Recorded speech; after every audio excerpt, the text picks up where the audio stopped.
बच्चों, आज हम आपकी अपनी हिंदी पाठ्य पुस्तक एबी सरस्वती वंदन कक्षा 3 के पहले पाठ का अध्ययन करने जा रहे हैं, जिसका शीर्षक है हम सब सुमन एक उपवन के। तो बच्चों, इस कविता के माध्यम से हम ये सीखेंगे कि अनेकता के होते हुए भी एकता का कितना महत्व है। जिस प्रकार बगीचे में अनेक प्रकार के फूल खिलते हैं, सबका उद्देश्य एक उपवन की शोभा बढ़ाना होता है, सबका माली एक होता है। इसी तथ्य को ध्यान में रखकर प्रस्तुत कविता का उद्देश्य एकता का संदेश देना है।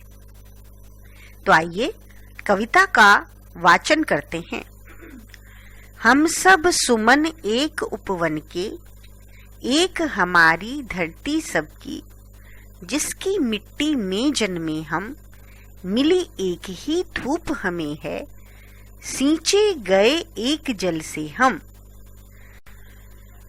पले हुए हैं झूल झूल कर, पलनों में हम एक पवन के, रंग रंग के रूप हमारे, अलग अलग हैं क्यारी क्यारी।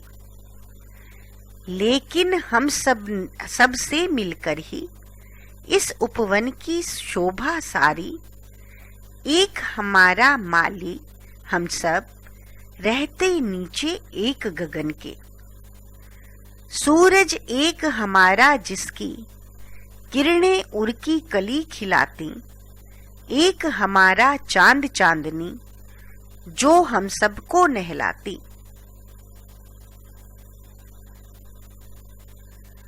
मिले एक से स्वर हमको हैं, भ्रमरों के मीठे गुंजन के, कांटों में मिलकर हम सबने, हंस हंस कर है जीना सीखा। एक सूत्र में बंधकर हमने, हार गले का बनना सीखा। सबके लिए सुगंध हमारी, हम श्रृंगार धनी निर्धन के। तो बच्चों, इस कविता को हमने पढ़ा, जिसके कवि थे हजारी प्रसाद, द्वारिका प्रसाद महेश्वरी। तो आइए इस कविता के शब्दार्थ अब हम देखेंगे।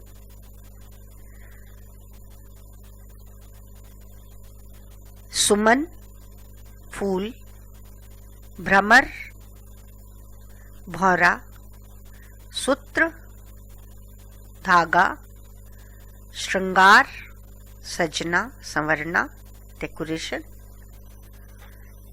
गगन आकाश स्काई, उर हृदय यानी हार्ट, निर्धन गरीब पुअर, सुगंध खुशबू फ्रेग्रेंस, उपवन बगीचा गार्डन। आइए बच्चों, अब इसके अभ्यास कार्य पर हम ध्यान देते हैं। अभ्यास कार्य की मौखिक श्रृंखला में सोचिए और बताइए के अंतर्गत आपका पहला प्रश्न है, उपवन के सभी सुमन कहाँ जन्मे हैं?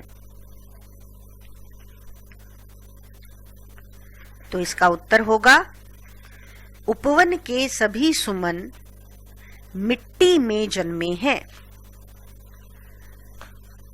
आपका नेक्स्ट क्वेश्चन है, उपवन को किससे सींचा जाता है? तो इसका उत्तर होगा, उपवन को एक ही जल से सींचा जाता है। अगला प्रश्न है, उपवन की कलियों को कौन खिलाते हैं? उपवन की कलियों को कौन खिलाते हैं? सूरज।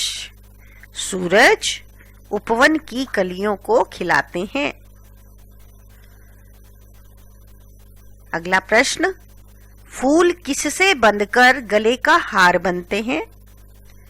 तो इसका उत्तर होगा फूल एक धागे में बंधकर यानी एक सूत्र में बंधकर गले का हार बनते हैं।